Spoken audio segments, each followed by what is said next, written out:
আপনার একদিন মন চাচ্ছে আপনি ডাইজেস্ট পড়তেছেন, আপনার একদিন মন চাইছে আপনি জুবাইর জিকে পড়তেছেন, একদিন মন চাইছে আপনি MP3 পড়তেছেন, একদিন মন চাইছে আপনি বেসিক বি পড়তেছেন, একদিন মন চাইছে আপনি রেটিনা ডাইজেস্ট পড়তেছেন। আপনার কোনো বইয়ের ঠিক নাই, একদিন অমুক ভাইয়ের শীট পড়তেছেন, আরেকদিন তমুক ভাইয়ের শীট পড়তেছেন, না কোনো গুছানো প্রিপারেশন আছে, না কোনো দাগানো বই আছে, না কোনো হচ্ছে কি এই যেরকম মার্ক করা প্রশ্ন আছে। তো আপনি পরীক্ষার আগে কী পড়বেন? একটা টপিক যদি এই ভাইয়ের শীট পড়েন, আরেকটা টপিক যদি ওই ভাইয়ের শীট পড়েন, একটা টপিক যদি এই PDF পড়েন, আরেকটা টপিক যদি ওই PDF পড়েন, পরীক্ষার আগে আপনি রিভিশন দেবেন কেমন? আমাদের 90 দিনে জিকে MP3 বই শেষ করার মিশনে আজকের ফ্রি ক্লাস হচ্ছে ব্রিটিশ শাসনামলে বাংলা। তো আমরা আজকে MP3 বইয়ের এই চ্যাপ্টারটা, ব্রিটিশ শাসনামলে যে বাংলা, এখান থেকে A to Z বেসিক থেকে শুরু করে প্রশ্ন সলভিং এবং রিভিশন স্ট্র্যাটেজি সব কিছু ক্লাসে পড়াই দেব ইনশাল্লাহ। তো আজকে আমাদের 1 থেকে 1.5 ঘন্টার মধ্যে যে ক্লাসটা হবে, সেখানে আমরা MP3 বই আমরা দাগায় নিয়ে আসছি। MP3 বই কীভাবে পড়তে হবে এবং এখানে প্রশ্নগুলো কীভাবে সলভ করবো আমরা, যেহেতু এখানে অনেকগুলো প্রশ্ন থাকে, আমরা জানি প্রশ্নের সংখ্যা অনেক বেশি, অনেক প্রশ্ন থাকে, প্রশ্নগুলো কীভাবে সলভ করলে আমরা হচ্ছে সবচেয়ে বেশি উপকৃত হব। এবং আপনারা দেখতে পাচ্ছেন এখানে কিছু গোল গোল গোল গোল দাগ আছে, রাইট? এই গোল দাগগুলো কেন, এই গোল দাগগুলো কেন, এবং রিভিশন টাইমে গিয়ে এই দাগানো বইটা আপনাদের কীভাবে হেল্প করবে, এই সবগুলো বিষয় আমি আজকে ক্লাসে শেয়ার করবো ইনশাল্লাহ। আপনি প্রথমবার পড়লেন একটা অধ্যায়, যে কোনো অধ্যায়, জিকে অথবা অন্য যে কোনো সাবজেক্টে অধ্যায় পড়লেন, প্রথমবার পড়তে বেশি সময় লাগবে, কারণ প্রথমবার আমাদের কি টপিকটা অজানা থাকে। তো তখন ধরলাম আপনার একটা টপিক পড়তে 2 ঘন্টা বা 3 ঘন্টা সময় লাগলো। তো আপনার সামনে পরীক্ষা, এখন 7 দিন সময় আছে, এখন আপনি রিভিশনে গেলেন, পড়া শেষ করছেন আগে, বই পড়া শেষ, সব কিছু পড়া শেষ, এখন আপনি 7 দিন আগে রিভিশন দেবেন, টপিকগুলো রিভিউ করবেন। এখন যদি আপনি দেখেন যে ওই টপিকটা পড়তে আপনার 3 ঘন্টা সময় লাগতেছে বা 2 ঘন্টা সময় লাগতেছে, আপনাকে রিভিশন হবে? প্রথমত রিভিশন তো হবেই না, দ্বিতীয়ত অনেকেই ডিপ্রেশনে চলে যায় যে এতগুলো অধ্যায় আমি অল্প সময়ে কীভাবে শেষ করব, রাইট? এই জন্য এই যে বই এমনভাবে দাগাইতে হবে যেন আপনি প্রথমবার 2 ঘন্টা 3 ঘন্টা যতক্ষণই লাগুক, রিভিশনের টাইমে যেন এটা আধা ঘন্টা বা 20 মিনিটের মধ্যে রিভিশন হয়ে যায়। 1 নাম্বার কথা, তাহলে আমাদের বই এমনভাবে দাগাইতে হবে যেন সর্বোচ্চ পরিমাণ গুছানো থাকে এবং সবচেয়ে কম সময়ে রিভিশন দেওয়া যায়। ওকে, আমাদের এই ক্লাসগুলা আমরা ক্লাসে প্রথমে কিভাবে পড়াই, প্রথমে টপিকটা বেসিক ক্লিয়ার করি। মানে এমন না যে আমরা শুধু জাস্ট রিডিং পড়ায় চলে গেলাম, কোনো কোশ্চেন সলভ করলাম না, এমন না। আবার এমন না যে শুধু কোশ্চেনই সলভ করাচ্ছি, বেসিক বলতে কিছু না, এমন না। আমরা শুরুতে কোশ্চেন সলভ করাচ্ছি, এরপর আমরা MCQ সলভ করাচ্ছি, একদম ইংলিশ যেভাবে পড়াই আমরা, মাস্টার বই যেভাবে পড়াই, ইংলিশে মাস্টার বই কীভাবে পড়াই, প্রথমে বেসিক ক্লিয়ার করি, তারপরে MCQ সলভ করবি, তারপর এখানে সেম আমরা জিকেতে হচ্ছে এই স্ট্র্যাটেজি ফলো করব। এখন একটা জিনিস খেয়াল করেন, আমাদের সবার ঘরে কিন্তু একটা করে জিকে ইংলিশ বই আছে, রাইট? যে বই হোক, এটা MP3 হোক, এটা জুবাইর জিকে হোক, যে কোনো জিকে বই আমাদের বইয়ে আছে, আমাদের ঘরে আছে। এই যেই বইটা টেবিলে পড়ে আছে, আপনি কি পুরোটা শেষ করতে পারছেন? কতদিন ধরে পড়ে আছে, কতদিন ধরে আপনি এটা পড়তেছেন, এটা শেষ হয়েছে কিনা, শেষ করার পর রিভিশন দিয়েছেন কিনা? যদি উত্তর হয় যে না, শেষ হয় নাই, তাহলে কথা হচ্ছে কেন শেষ হয়নি? কারণ আপনি একটা সিরিয়াল মেনটেন করে পড়তেছেন না। একটা বইয়ের কোন টপিকের পরে কোন টপিক পড়লে আপনার বেশি লিঙ্ক করা সহজ হবে, এটা কিন্তু আপনি এখন বুঝবেন না। আমরা যারা দীর্ঘ সময় ধরে পড়াচ্ছি, যারা দীর্ঘ সময় ধরে গাইডলাইন দিচ্ছি, তারা কিন্তু আপনারা এটা বলতে পারবো যে এই টপিকের পরে আপনি এই টপিক পড়বেন, তারপরে এইটা পড়বেন, তাহলে আপনার বিষয়টা সহজে লিঙ্ক করা সহজ হবে, আপনি মনে রাখতে পারবেন এবং আপনি দাগানোর সময় বইটা এভাবে দাগাবেন, রাইট?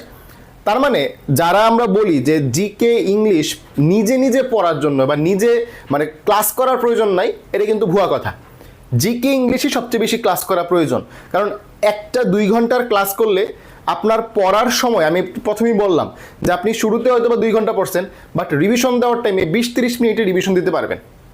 মানে আপনি নিজে পড়লে দেখা যাবে যে এখনও 2 ঘন্টা পড়তেছেন, পরীক্ষার আগেও 2 ঘন্টা পড়তেছেন, রিভিশনের সময় 2 ঘন্টাই পড়তেছেন, পড়ার টাইম আর কমাইতে পারতেছেন না, কারণ আপনার কাছে সেই গাইডলাইনটা নাই। এই জন্য ক্লাস করা খুবই জরুরি। ওকে, আচ্ছা, তো অনেকে চলে আসছে, আমরা ক্লাস শুরু করতে পারি। আচ্ছা, ওয়ালাইকুম সালাম। ওয়ালাইকুম সালাম। ওকে স্যার, কোর্সটি কাদের জন্য? এই কোর্স হচ্ছে অ্যাডমিশন এবং জব ক্যান্ডিডেটদের জন্য। অ্যাডমিশন বলতে মেডিকেল অথবা ভার্সিটি, এবং জব ক্যান্ডিডেট বলতে যে কোনো জবের যেখানে জিকে আছে এটা কভার করবে, কারণ আমরা এখানে বাংলাদেশ, আন্তর্জাতিক এবং সাম্প্রতিক কভার করবো। এবং আমরা কিন্তু কোর্সে লাইফ টাইম অ্যাক্সেস দিয়ে রাখি।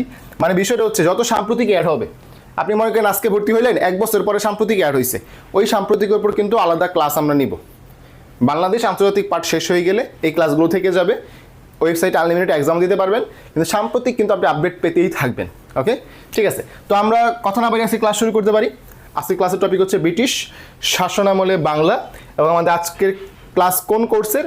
জিকে MP3 বই শেষ করা যে মিশন, এই কোর্সে আমরা এই কোর্সের বা কী কী টপিক পড়াবো এটা নিয়ে সামনে কথা বলবো, রুটিন নিয়ে। এখন আমরা ক্লাস শুরু করতেছি। ওকে, তো আমাদের শুরুর পড়া হচ্ছে ভারত উপমহাদেশে ইউরোপীয়দের আগমন নিয়ে। আমরা সবাই একটা ঘটনা সবার কাছে আমাদের পরিচিত, সেটা হচ্ছে সিরাজউদ্দৌলার যেই পলাশির যুদ্ধ ইংরেজদের সাথে 1757 সালে ঘটনা, এটা আমাদের সবার পরিচিত। এবং যখনই আমরা ইংরেজ শাসনামল কথাটা ভাবি, আমাদের মাথায় চলে আসে যে 200 বছরের, প্রায় 200 বছর মানে 190 বছরের যে শাসন, 1757 থেকে 1948 পর্যন্ত, এই জিনিসটা আমাদের মাথায় বারবার ঘুরে, তাই না? মানে আমরা ওই যে বাংলার যে স্বাধীনতার যে সূর্য অস্তমিত হয় পলাশির প্রান্তরে 1757 সালে, ওইখান থেকে মূলত ইংরেজদের উত্থানটা আমরা মনে করি, কিন্তু মেইন পড়া কিন্তু এইখান থেকে না। কারণ হচ্ছে যে ইংরেজরা তো বাংলাদেশের না, এরা তো ইন্ডিয়ান না, এরা তো বাইরের। তো এরা তো আগে আসছে, এরা তো আগে জাহাজে করে আসছে উপমহাদেশে, আইসা বাণিজ্য করছে, তারপরে না হয় এত সাহস পাইছে। তো তারা যে আসলো, এই আগমনের জিনিসটা কিন্তু পরীক্ষা আসে।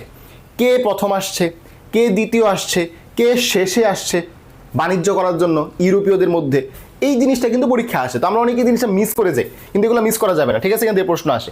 তো আমাদের প্রথম প্রশ্ন হচ্ছে, প্রথম কে আসে ইউরোপীয়দের মধ্যে বাণিজ্য করার জন্য? তো পথে হচ্ছে প্রথম, আর পথে হচ্ছে পর্তুগিজরা। সহজ না? আমরা যদি বলি প্রথম কে আসছে, তাহলে পথে হচ্ছে পর্তুগিজ, আর পথে হচ্ছে প্রথম। মনে থাকবে, ইজি, আর কখনো ভুল হবে না। এই পর্তুগিজরা আসছিল, এর গভর্নর কে ছিল? মানে ওদের তো একজন হেড আছে, একজন প্রধান আছে। এই পর্তুগিজরা যে আসছিল বাণিজ্য করার জন্য, তাদের গভর্নর কে ছিল? আলবুকার্ক। ঠিক আছে, এই প্রশ্নটা কিন্তু আসছিল, আলবুকার্ক। তাহলে প্রথম বাণিজ্য করার জন্য কে আসছিল?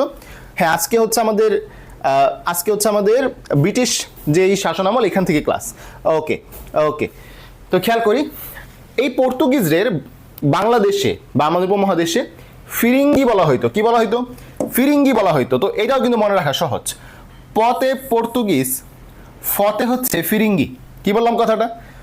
পথে পর্তুগিজ, ফতে হচ্ছে ফিরিঙ্গি। প ফ, আমাদের বাংলা বর্ণমালায় পাশাপাশি প ফ। তাহলে পথে হচ্ছে পর্তুগিজ, ফতে হচ্ছে ফিরিঙ্গি। তাহলে ফিরিঙ্গি কাদের বলা হইতো? প্রশ্ন করবে, ফিরিঙ্গি কাদের বলা হইতো? মুখস্থ করি সবাই, পর্তুগিজদের বলা হইতো। ওকে, এই পর্তুগিজরা চট্টগ্রামে আসতে শুরু করে, চট্টগ্রামে বাণিজ্য করে। এখন আমরা জানি বর্তমানে কিন্তু চট্টগ্রামে সব জাহাজ এসে থামে, তাই না? চট্টগ্রাম কিন্তু বিশাল একটা বন্দর বাংলাদেশের বিজনেসের জন্য। বাংলাদেশের বাণিজ্যিক রাজধানী বলা হয় কোনটাকে? সবাই কমেন্ট করেন, যারা ক্লাসে আছেন কমেন্ট করেন। বাংলাদেশের বাণিজ্যিক রাজধানী বলা হয় কোনটিকে? নর্মাল রাজধানী তো ঢাকা, আমরা জানি, ক্যাপিটাল বাংলাদেশ, কিন্তু বাণিজ্যিক রাজধানী বলা হয় কোনটাকে? ওকে, তাহলে আমরা কি বললাম? এই পর্তুগিজরা চট্টগ্রামে আসা শুরু করে 1518 সালের দিকে। সাল বেশি ইম্পর্টেন্ট না, জাস্ট মাথায় রাখেন যে এটা হচ্ছে আমাদের 1500 সালের দিকের ঘটনা। ওকে, এই সময়ে কারা আসা শুরু করে? পর্তুগিজরা। কোথায়? চট্টগ্রাম বন্দরে। তো যেহেতু তারা বিজনেস করতে আসছিল, তো চট্টগ্রাম তখন বিশাল একটা বন্দরে পরিণত হয়। এই বিশাল বন্দর, এর নাম দেয় তারা পোর্টো গ্রান্ডে। ঠিক আছে, পোর্টো মানে কি? পোর্ট। তাহলে পর্তুগিজ ভাষায় কি নাম দেয়? পোর্টো গ্রান্ডে বা বিশাল বন্দর। ওকে, এই যে পর্তুগিজরা, এদের একটা সমস্যা ছিল, এরা ব্যবসায়ী কম, জলদস্যু বেশি ছিল, মানে স্বভাব খারাপ ছিল। ঠিক আছে, তারা ব্যবসা করতে আসে, ভালো কাজ ব্যবসা করতো না, কিন্তু তারা দেখা সাধারণ মানুষদেরকে লুণ্ঠন করতো, তারা বেশি জলদস্যু মতো আচরণ করতো।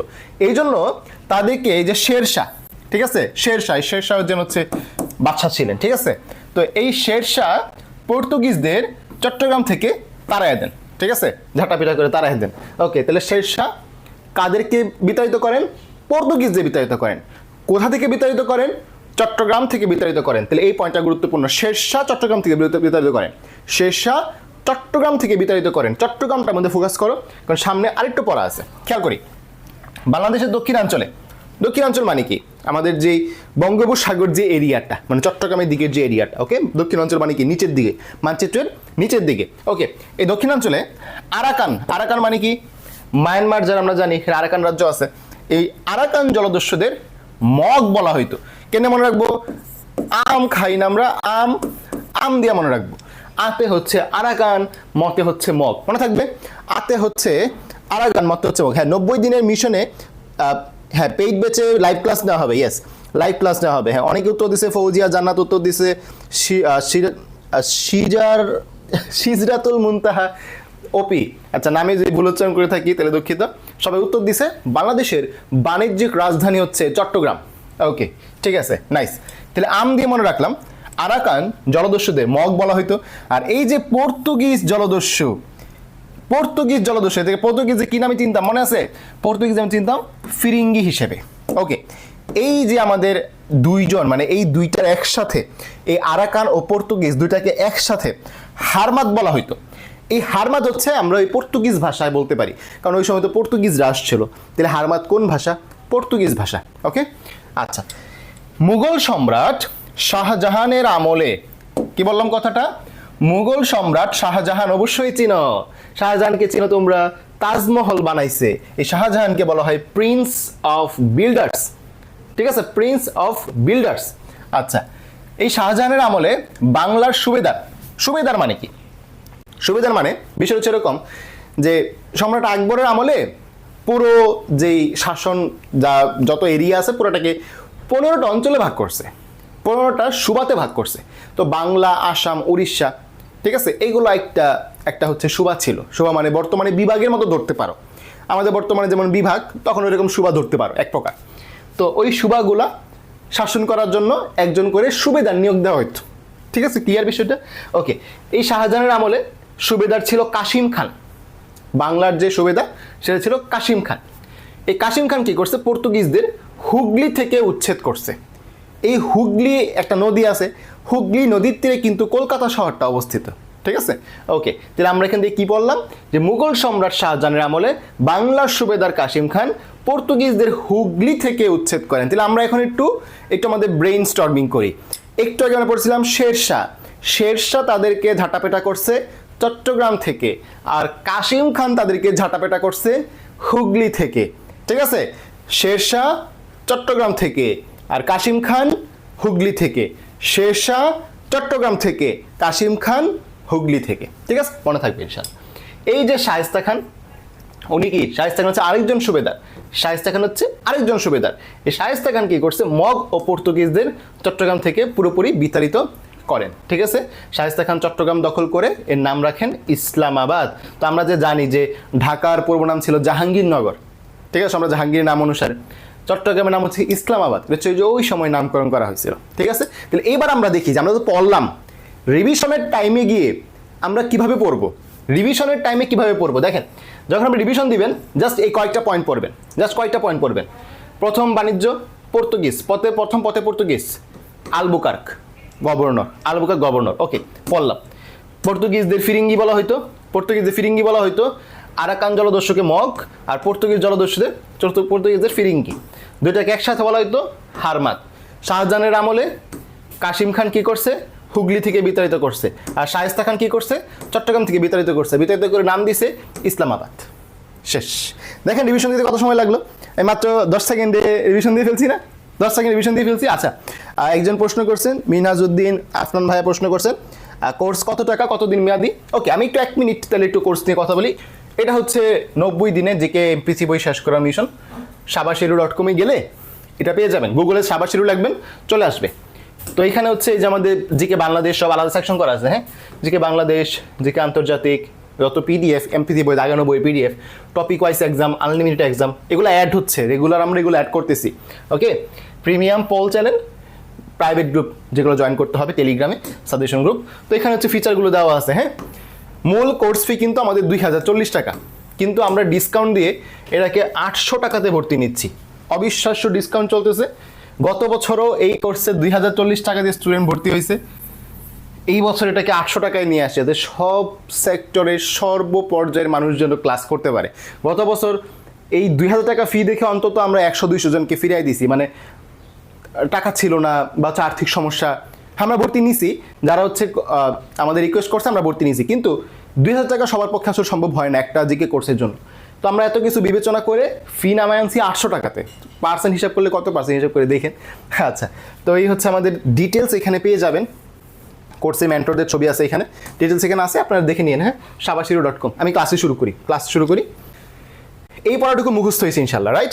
এবার আমরা নেক্সট ছোট্ট কিছু পড়া, আমরা তো এখনো ইংরেজদের সময় আসি নাই, তাই ছোট কিছু পড়া বাকি আছে। ওলন্দাজ, হ্যাঁ ওলন্দাজ। এই যে হল্যান্ড মানে নেদারল্যান্ডের অধিবাসীদের ডাচ বা ওলন্দাজ বলা হয়। কি বলা হয়? ডাচ বা ওলন্দাজ। নেদারল্যান্ড ওলন্দাজ। এই যে এই ন এগুলো কিন্তু নেদারল্যান্ড, হল্যান্ড মিলে না? মিলে তো? ওলন্দাজ, হল্যান্ড মিলে, ওকে। আর ডাচ বলা হয়তো নেদারল্যান্ড অধিবাসীদের। তো এই যে নেদারল্যান্ড অধিবাসীরা কি করছে, এরা হচ্ছে ইউনাইটেড ইস্ট ইন্ডিয়া কোম্পানি গঠন করছে। এখানে কিন্তু একটু খেয়াল করতে হবে, আমি কিন্তু এটা ইস্ট ইন্ডিয়া কোম্পানি বলি নাই, আমি বলছি ইউনাইটেড ইস্ট ইন্ডিয়া কোম্পানি।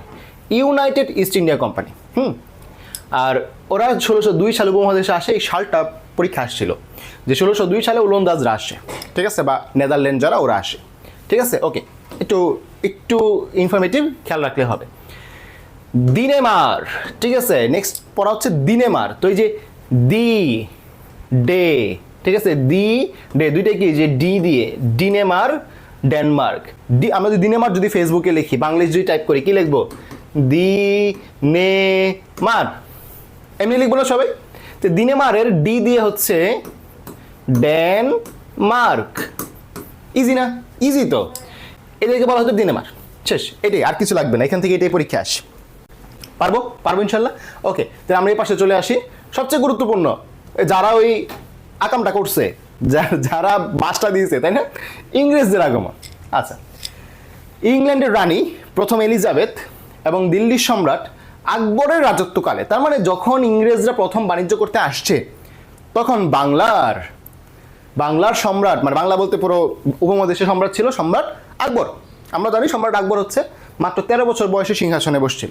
আচ্ছা, আর ইংল্যান্ডের রানী ছিল প্রথম এলিজাবেথ। ওকে, এইগুলো তেমন গুরুত্বপূর্ণ না, মেইন পড়া এখন শুরু। এই ইংরেজরা বাণিজ্য করার জন্য 218 জন ইংরেজ বণিকদের প্রচেষ্টায় একটা কোম্পানি গঠন করে, নাম হচ্ছে ব্রিটিশ ইস্ট ইন্ডিয়া কোম্পানি। তো আমরা ব্রিটিশ কথাটা তেমন বলি না, আমরা সরাসরি কিন্তু ইস্ট ইন্ডিয়া কোম্পানিই বলি, তাই না? আমাদের মুখে কিন্তু ইস্ট ইন্ডিয়া কোম্পানি চলে আসছে। ওকে, 1600 সালে, তাহলে এখানে কয়েকটা পয়েন্ট গুরুত্বপূর্ণ। 218, 1600 সাল, ইস্ট ইন্ডিয়া কোম্পানি। 218 জন, কমিটিতে কয়জন ছিল লাগবে এটা? 218 জন, 1600 সাল, ব্রিটিশ ইস্ট ইন্ডিয়া কোম্পানি। ওকে, মুখস্থ করতে হবে এটা। ক্যাপ্টেন হকিংস নামটা খুবই গুরুত্বপূর্ণ।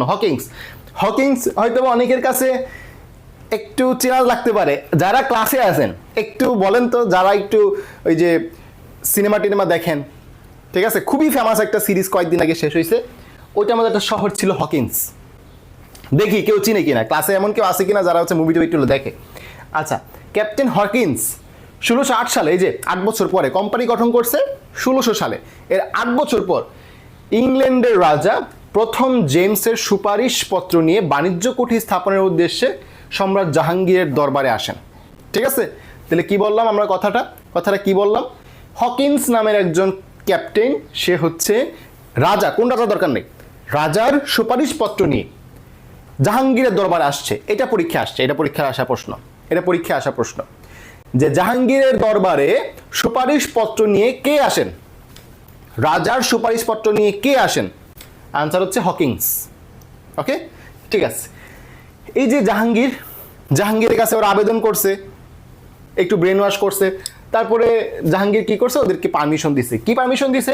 যে সুরাট একটা জায়গা, এই সুরাটে বাণিজ্য কুঠির তৈরির অনুমোদন দেন। ওকে, তাহলে আমরা আবার রিভিউ করি 1600 সাল, 218 জন বণিক ব্রিটিশ ইস্ট ইন্ডিয়া কোম্পানি তৈরি করছে। এই কোম্পানির তৈরির 8 বছর পর হকিন্স রাজা প্রথম জেমসের সুপারিশপত্র নিয়ে জাহাঙ্গীরের কাছে আসছে। জাহাঙ্গীরের তারা ব্রেন ওয়াশ করছে, এরপর জাহাঙ্গীর ওদেরকে পারমিশন দিছে সুরাটে বাণিজ্য কুঠি আপনারা স্থাপন করেন। ঠিক আছে, মুখস্থ থাকবে ইনশাল্লাহ।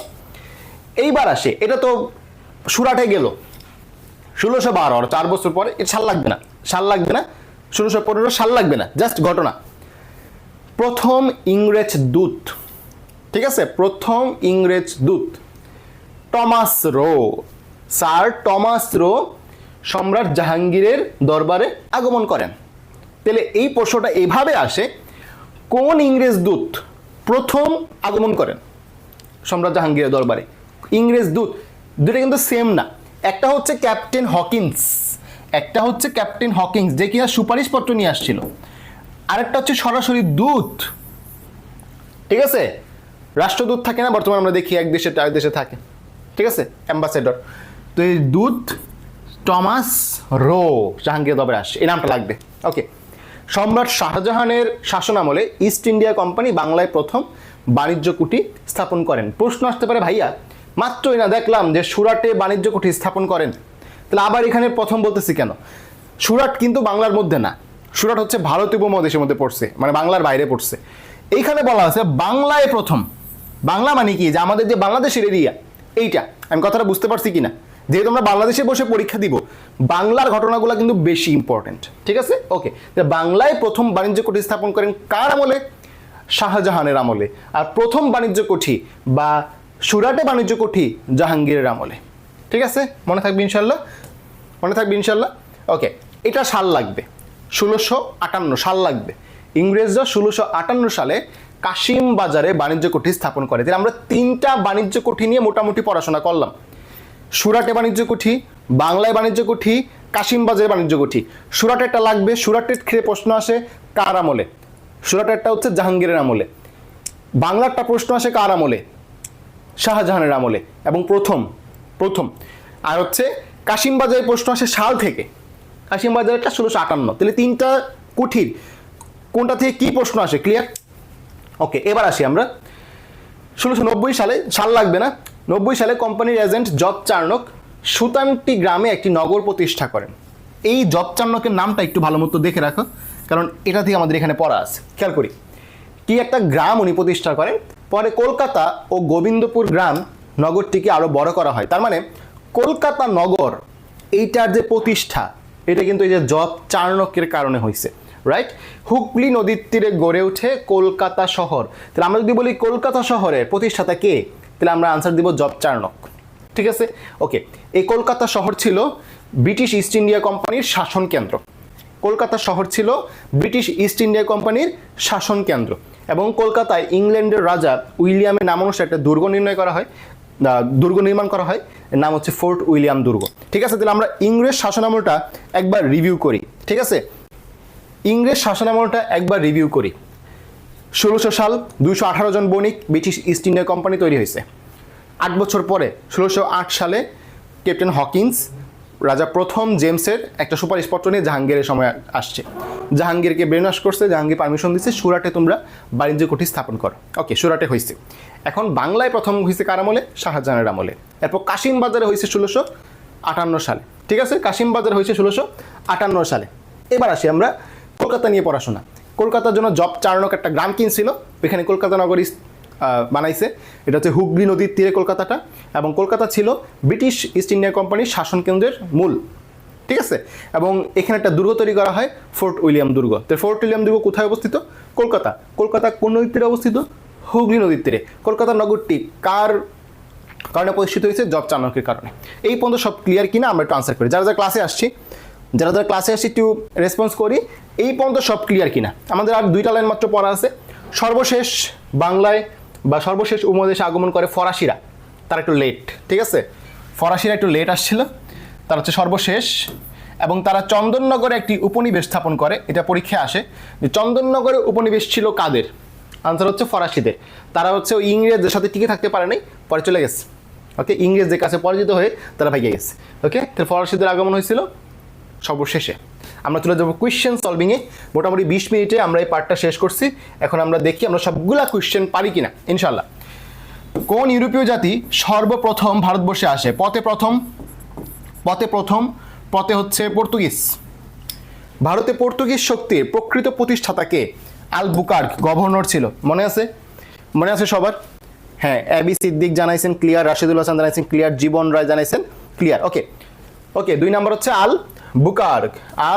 বুকার্ক। ওকে, ইউরোপীয়দের বণিকদের মধ্যে কারা প্রথম বাংলায় আসেন? পথে প্রথম, বুঝতেছি কিনা? পথে প্রথম, পথে হচ্ছে পর্তুগিজ।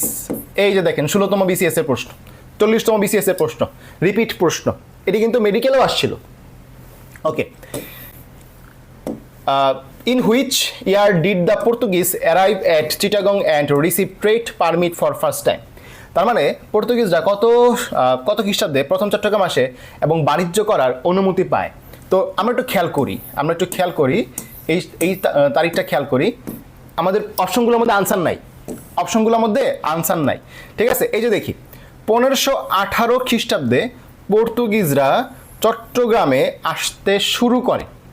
1518 খ্রিস্টাব্দে পর্তুগিজরা চট্টগ্রামে আসা শুরু করে। তো আমরা দেখবো অপশনে আসলে আনসারটা নাই, ঠিক আছে? 1518 অপশনে নাই, তাই আনসার হচ্ছে নান অফ দিস। ওকে, তো আমরা আসল সালটা আর কি জেনে রাখবো।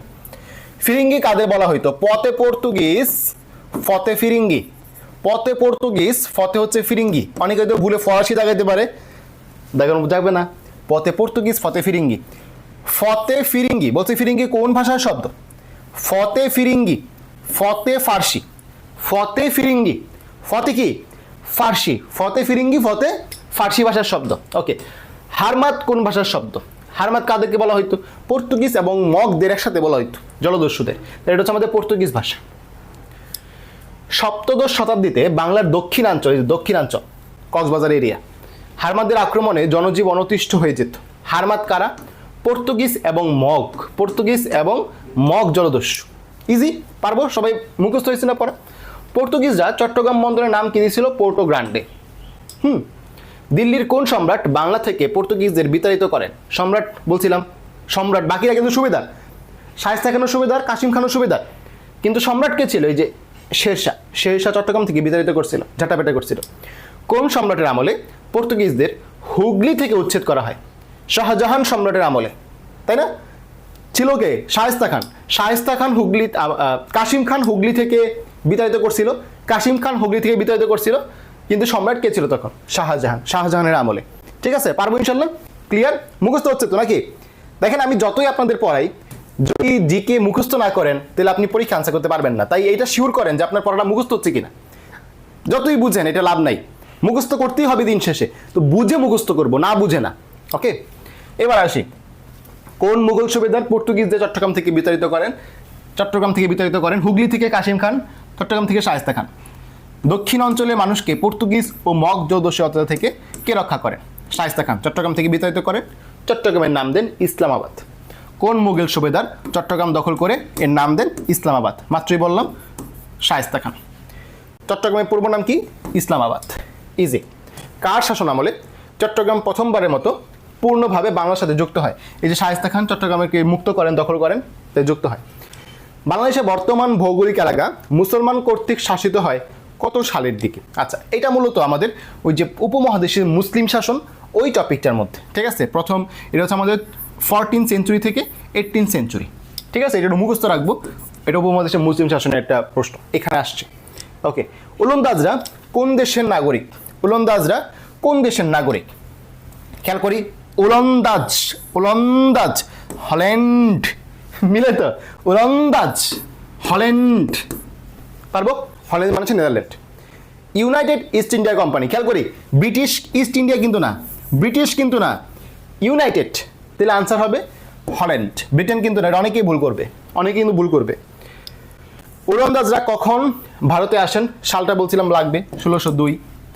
কোন দেশের অধিবাসীরা ডাচ নামে পরিচিত? নেদারল্যান্ড বা Holland. Dutch East India Company, Dutch মানেই তো কি? হল্যান্ড বা নেদারল্যান্ড। ইজি না? পারবো তো নাকি? তো আমি হচ্ছে প্রশ্নগুলো পড়াচ্ছি। 23 নম্বর প্রশ্ন, যাদের বই আছে পড়তে পারবেন, আমি পিডিএফটা ক্লাসরুমে অ্যাড করে দেব। ইউরোপে একটি দেশের অধিবাসীদের দিনেমার বলা হয়। হ্যাঁ, ইউরোপের প্রশ্ন বুঝছেন, ইউরোপের একটি দেশের অধিবাসীদের দিনেমার বলা হয়, দেশটার নাম কি? তো বলছিলাম দিনেমার যদি আমরা বাংলিশে লিখি, ডি দিয়ে লিখবো, তো ডিতে হচ্ছে ডেনমার্ক, ডিতে হচ্ছে দিনেমার। ওকে, প্রশাসনের প্রশ্ন আসছিল এটা। কত খ্রিস্টাব্দে ইংল্যান্ডে দি ব্রিটিশ ইস্ট ইন্ডিয়া কোম্পানি স্থাপিত হয়? তার মানে প্রশ্ন আসছে ব্রিটিশ ইস্ট ইন্ডিয়া কোম্পানি কত সালে স্থাপিত হয়? বলছিলাম 218 জন নিয়ে 1600 সালে, 218 জন নিয়ে 1600 সালে। ঠিক পরের প্রশ্ন, ইস্ট ইন্ডিয়া কোম্পানি নামক বণিক সংঘ কতজন সদস্য নিয়ে গঠিত হয়? আনসার হচ্ছে 218 জন। ওকে, কোন ইংল্যান্ডের রাজা প্রথম জেমসের চিঠি নিয়ে সম্রাট জাহাঙ্গীরের দরবারে আসেন? মানে কে চিঠি নিয়ে আসেন? আনসার কি? হকিন্স, তাই না? হকিন্স। সম্রাট জাহাঙ্গীরের দরবারে প্রথম ইংরেজ দূতকে, দূত বললে বলছিলাম টমাস রো, চিঠি নিয়ে আসলে বা সুপারিশপত্র নিয়ে আসলে সেটা হচ্ছে হকিন্স, আর দূত বললে টমাস রো। ওকে, কোন সম্রাট সর্বপ্রথম ইস্ট ইন্ডিয়া কোম্পানিকে সুরাটে বাণিজ্য কুঠি স্থাপনের অনুমতি দেন? সম্রাট জাহাঙ্গীর ব্রেন ওয়াশ করছিল জাহাঙ্গীরের। ইংরেজরা বাংলাদেশে আগমন করে কত সালে? আনসার হচ্ছে কি? 1658 সালে। ওকে, ইংরেজ বণিকগণ সরাসরিভাবে বঙ্গদেশে বাণিজ্য কেন্দ্র স্থাপন করেন কার আমলে? তো আমরা বলছিলাম বাংলায় যদি বলে বাণিজ্য কুঠি সেক্ষেত্রে শাহজাহানের আমলে, তাই না? কোন সম্রাট ইংরেজদের বঙ্গদেশে কুঠির নির্মাণে অনুমতি দেন? সম্রাট শাহজাহানের আমলে যেহেতু। কাশিমবাজার কুঠি স্থাপন করে কত সালে? কাশিমবাজার কুঠি বলছিলাম শুধু সালটা পড়লেই হবে, 1658। এবার কলকাতা থেকে প্রশ্ন, ইস্ট ইন্ডিয়া কোম্পানির শাসন কেন্দ্র ছিল কোনটা? কলকাতা। কলকাতা নগরীর প্রতিষ্ঠাতা কে? George Charnock. কলকাতা কোন নদীতে অবস্থিত? হুগলি। কোন দেশের বাণিজ্যিক কোম্পানি ফোর্ট উইলিয়াম দুর্গ নির্মাণ করে? আনসার হচ্ছে ইংল্যান্ড, তাই না? কলকাতায়। ফোর্ট উইলিয়াম দুর্গ কোথায় অবস্থিত ছিল? কলকাতায় ছিল। ইউরোপীয়দের মধ্যে সর্বশেষে ভারতে কে আসছিল? ফরাসিরা। বাংলায় ইউরোপীয়দের মধ্যে সর্বশেষ আগমন করেন কারা? আনসার হচ্ছে ফরাসিরা। চন্দননগর পশ্চিমবঙ্গ কাদের উপনিবেশ ছিল? একদম লাস্টের প্রশ্ন। চন্দননগর ছিল ফরাসি বা ফ্রান্সের উপনিবেশ। এই হচ্ছে আমাদের টোটাল 40টা প্রশ্ন। আশা করি যেগুলো আমি পড়াইছি একদম ক্লিয়ার। ক্লাস নোটে এগুলো আমি অ্যাড করে দিব, ঠিক আছে? ক্লাস নোটে সবগুলো অ্যাড করে দিব ইনশাল্লাহ। এইবার আমরা পরবর্তী পড়ায় যাচ্ছি, উপমহাদেশে ইংরেজ শাসন। আমাদের 32 নম্বর পেজ থেকে আমরা এখান থেকে আবার পড়া শুরু করব। 31 নম্বরে অল্প একটু পড়া এখানে আছে, আমি একটু পড়ায় দিচ্ছি এটুকু। টপিকের হেডলাইন হচ্ছে উপমহাদেশে ইংরেজ শাসন। কোম্পানি মানে এই যে ইস্ট ইন্ডিয়া কোম্পানির দেওয়ানি লাভ ও দ্বৈত শাসন। দেওয়ানি লাভ হচ্ছে বাংলা থেকে বা উপমহাদেশ থেকে তারা কর সংগ্রহ করবে। যারা কৃষক আছে, যারা ব্যবসা করে, তাদের থেকে খাজনা নিবে। কে নিবে? কোম্পানিরা। তো বাংলায় যারা শাসন করে তারা তো আর এমনি এমনি দিয়ে দিবে না, বা উপমহাদেশে যারা শাসন করে তারা তো এমনি এমনি দিয়ে দিবে না। এখন আমি যাই যদি বলি আমারে এই পাওয়ার দেন, আমি সবার কাছ থেকে কর নিতে চাই, আমারে দিবে না। এই জন্য যুদ্ধ করছে। কে যুদ্ধ করছে? Robert Clive. বক্সারের যুদ্ধে দিল্লির সম্রাট দ্বিতীয় শাহ আলমের সাথে একটা চুক্তি করে। মানে বক্সারের যুদ্ধে জিতার পরে ইংল্যান্ড এই যে বাংলার যে তখন ছিল সম্রাট, দিল্লি সম্রাট ছিল দ্বিতীয় শাহ আলম, তার সাথে চুক্তি করছে যে যত রাজস্ব আসবে, মানে যত টাকা পয়সা আসবে সব নিবে কোম্পানি, আর শাসন ভার দিবে কার উপর? এই দিল্লির সম্রাটের উপর। তাহলে দ্বৈত শাসন ব্যবস্থা হইল না? তা দ্বৈত শাসন ব্যবস্থা হইল না যে একজন করবে শাসন ব্যবস্থা নিয়ন্ত্রণ, যে হচ্ছে দ্বিতীয় শাহ আলম বা দিল্লির সম্রাট, আর কোম্পানি বা ব্রিটিশ ইস্ট ইন্ডিয়া কোম্পানি রাজস্ব নিবে। এইটাকে বলতেছে দ্বৈত শাসন ব্যবস্থা। এবং এই দ্বৈত শাসন ব্যবস্থার সময় ইংরেজদের প্রধান কে ছিল? Robert Clive. প্রধান কে ছিল? Robert Clive. আমি বিষয়টা বুঝতে পারছি কিনা? এই জন্য দেখবেন যে প্রশ্ন আসে দ্বৈত শাসন ব্যবস্থার প্রবর্তক কে? আনসার হয় রবার্ট ক্লাইভ। তো এই যে বক্সারের যুদ্ধে পরাজিত হওয়ার পর যে সন্ধিটা হয়েছিল আর নাম হচ্ছে এলাহাবাদের সন্ধি, 1765 এটা আসে। এলাহাবাদের সন্ধি 1765। এই সন্ধির মাধ্যমে ইস্ট ইন্ডিয়া কোম্পানি কি হয়? তারা হচ্ছে রাজস্ব আদায়ের ক্ষমতা লাভ করে। আর বাংলার যে শাসন ক্ষমতা, বিচার শাসন ক্ষমতা, এটা হচ্ছে নবাবের হাতে। পরবর্তীতে এটা টিকে নাই, এই ডুয়াল গভর্নমেন্ট ব্যবস্থা এটা টিকে নাই, ঠিকমতো করতে পারেনি, পরে এটা পতন হয়েছে, ঠিক আছে? এবং এই যে চুক্তি, এই চুক্তির পরে এই যে দেখেন বিশাল একটা কাহিনী আছে। 1770 খ্রিস্টাব্দে অনাবৃষ্টি ও খরার কারণে বাংলায় এক ভয়াবহ দুর্ভিক্ষ নেমে আসে। এই 1770 সাল ছিল বাংলায় 1176। এই জন্য এটাকে বলা হয় 76-এর মনন্তর। কি বলা হয়? 76-এর মনন্তর। এটা কিন্তু সবাই আমরা জানি। ৭৬ মন্বন্তরের কথা জীবনে একবার হলেও শুনছি, তাই না? তো এই যে ৭৬টা, এটা ৭৬টা কোন সাল? এটা কি ইংরেজি ৭৬ সাল? না, ইংরেজি ছিল ১৭৭০। মনে রাখবেন, এই যে মন্বন্তর তো বাংলা শব্দ, মন্বন্তর কি শব্দ? বাংলা শব্দ। তাহলে এর সাথে যে শব্দটা, এটা অবশ্যই বাংলা সাল, ঠিক আছে? তাহলে বাংলা ১১৭৬ সালে এই দুর্ভিক্ষতা হয়। ওকে, এটা হচ্ছে বাংলার গভর্নর ছিল তখন কার্টিয়ার, ঠিক আছে? পরবর্তীতে এই দ্বৈত শাসন ব্যবস্থা পতন করছে। প্রশ্ন হচ্ছে, বক্সার যুদ্ধে ফলে কি হয়? বক্সার যুদ্ধের ফলে ইংরেজরা দেওয়ানি লাভ করে, রাজস্ব আদায়ের ক্ষমতা, মানে তারা এখন দেওয়ান হয়ে গেছে। কোম্পানি দেওয়ানি লাভ করে এলাহাবাদ চুক্তির মাধ্যমে, বক্সারের যুদ্ধের মাধ্যমে। ইস্ট ইন্ডিয়া কোম্পানিকে বাংলা, বিহার ও উড়িষ্যার দেওয়ানি ক্ষমতা প্রদান করেন কে? দ্বিতীয় শাহ আলম, বক্সারের যুদ্ধের মাধ্যমে, তাই না? ইংরেজ ইস্ট ইন্ডিয়া কোম্পানি কখন বাংলা, বিহার ও উড়িষ্যার দেওয়ানি লাভ করে? মাত্রই বললাম, এলাহাবাদের চুক্তি ১৭৬৫। আমাদের মনে আছে কিনা ১৭৫৭তে কি ঘটছিল? মনে আছে কিনা ১৭৫৭তে কি ঘটছিল? সিরাজউদ্দৌলার পতন হয়েছিল, সিরাজউদ্দৌলা পতন হয়েছিল, ঠিক কিনা? পলাশী প্রান্তরে। তাহলে ঠিক তার ৮ বছর পরে বক্সারের যুদ্ধ হইল, মানে তখন ইংরেজরা কিন্তু যুদ্ধই করতেছে। রবার্ট ক্লাইভ কিন্তু তখন বেঁচে আছে। ওকে, দ্বৈত শাসন ব্যবস্থা চালু হয় ১৭৬৫ সালে। বাংলাদেশে দ্বৈত শাসন কে প্রবর্তন করে? রবার্ট ক্লাইভ, মাত্রই বললাম না? ৭৬ মন্বন্তর কত সালে? ইংরেজি কত সালে? ১৭৭০, ঠিক আছে? বাংলা ১১৭৬। এই হচ্ছে আমাদের এখান থেকে পড়া। আর দু একটা প্রশ্ন আছে। ৭৬ মন্বন্তর বাংলা কত সালে? ১১৭৬। ৭৬ মন্বন্তরের সময় বাংলার গভর্নর কে ছিলেন? কার্টিয়ার। কার্টিয়ার নামটা মনে রাখলে হবে। লর্ড ক্লাইভ আত্মহত্যা করেন কত সালে? ১৭৭৪-এর ২২শে নভেম্বর। লেস ইম্পর্টেন্ট, দেখে রাখলে হবে, সমস্যা নেই। আমরা এখন থেকে যা কিছু পড়বো সব হচ্ছে এই যে ইংরেজদের যত গভর্নর ছিল, যত প্রধান ছিল, এদের কাজকর্ম নিয়ে। তাহলে আমরা এখন থেকে পড়বো ফোর্ট উইলিয়াম প্রেসিডেন্সি, বাংলার গভর্নর জেনারেলদের শাসন নিয়ে। মোট কথা, কিসের প্রেসিডেন্সি কিসের আমাদের থেকে কিছু জানার দরকার নাই। আমরা পড়বো এখন গভর্নর জেনারেলদের শাসন বা বিভিন্ন যে প্রধান তাদের শাসন নিয়ে। ওকে, এই ক্ষেত্রে আমাদের নামগুলোর সাথে কাজের খুবই গুরুত্বপূর্ণ, নামগুলোর সাথে কাজের রিলেট করা খুবই গুরুত্বপূর্ণ। মানে আমার সব কাজ মনে থাকবে, সব নাম মনে থাকবে, প্যাচ লাগবে কে কোনটা করছিল। যেমন এখান থেকে ইন্ডিয়ান সিভিল সার্ভিসকে চালু করেন, সিভিল সার্ভিসের সাথে কর্নওয়ালিসের নামটা রিলেট করা গুরুত্বপূর্ণ, ঠিক আছে? আমি কথাটা বুঝতে পারছি? হেস্টিংসের সাথে রাজস্বর নামটা রিলেট করা গুরুত্বপূর্ণ। ওকে, তাহলে আমরা পড়া শুরু করতেছি। ছোট ছোট কিছু ট্রিক দিব আমরা, ট্রিকগুলো দিয়ে পড়া সহজ হবে, কোনো সমস্যা নেই, ট্রিকগুলো দিয়ে পড়া সহজ হবে।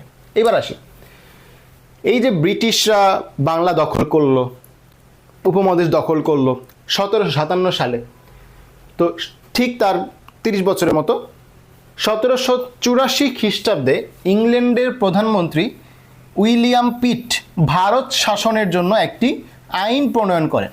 মানে তারা তো জানছে যে এই যে কোম্পানি, এই কোম্পানি দখল নিছে উপমহাদেশে, এই জন্য একটা কি করছে, আইন পাশ করছে, ভারত শাসন আইন ১৭৮৪ সালে। এইটা প্রশ্ন আসে যে প্রথম ভারত শাসন আইন পাশ হয় কত সালে?